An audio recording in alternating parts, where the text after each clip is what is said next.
Stavros Tousios for M4Markets. Today we're going to close the week with the dollar against the yen, and also going to have a quick look at the Dow Jones.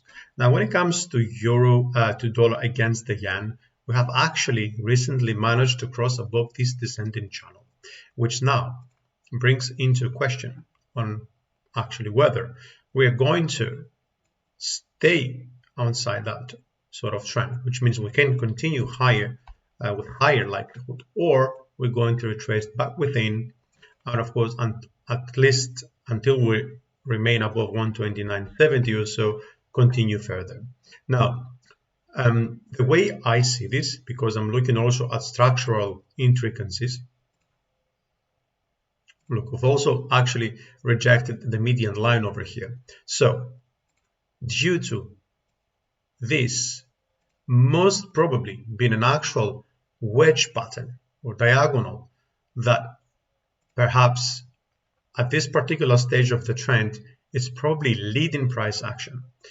Typically, these come with an actual pullback, which most of the time is deep rather than not, and from there continue higher. So what I am actually going to be looking at, since we do have some sort of, I wouldn't say divergence, but we see a slowdown in momentum.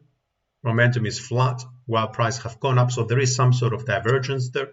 I'll be looking to see whether we can get down 38, 50, perhaps even 61.8. Yes, returning back within this larger trend move, but I would want and I prefer that we remain above and within the shorter term channel to the upside. So the idea is wedge correction, either shallow or deep, and then further continuation to the upside, which suggests, of course, that in the short term, this may do another leg to the downside, of course, provided that this trend line or any of the Fibonacci's do not provide an actual reversal instead.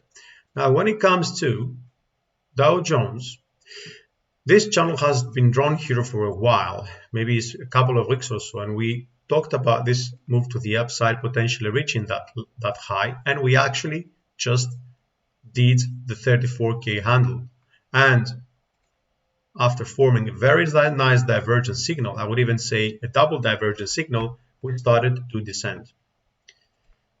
This potential, well, according to momentum, of course, because there is exhaustion, this has more chances to do a short leg to the downside than, for example, that we were looking before, USDJPY, but that doesn't necessarily mean, it's going to happen, right? We're just talking probabilities here. So you got 5 waves going up, and then supposedly we're going to do 3 waves down for a correction. This pullback could be actually anything, right? It could be maybe even we're going to go down here and then back up and then do down 62. We're going to form a head and shoulders, and from there continue higher. Maybe we are going to stay here. Maybe we're going to get some sort of consolidation here for a longer time than anticipated, okay? Or maybe we're going to continue further up as well. But as long as this channel holds, okay, I see rejections coming and creating these short-term opportunities to the downside.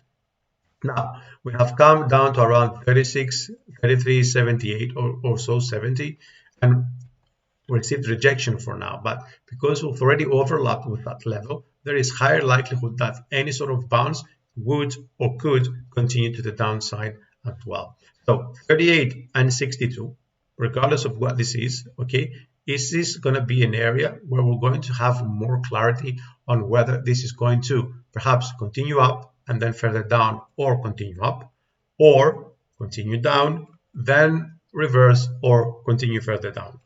Okay, so attention shifts also to this channel. Okay, if you see it, connecting these two lows is where we come. Losing this is going to expose the previous low at 33.26, as well as the 38%, which is around the 33 handle.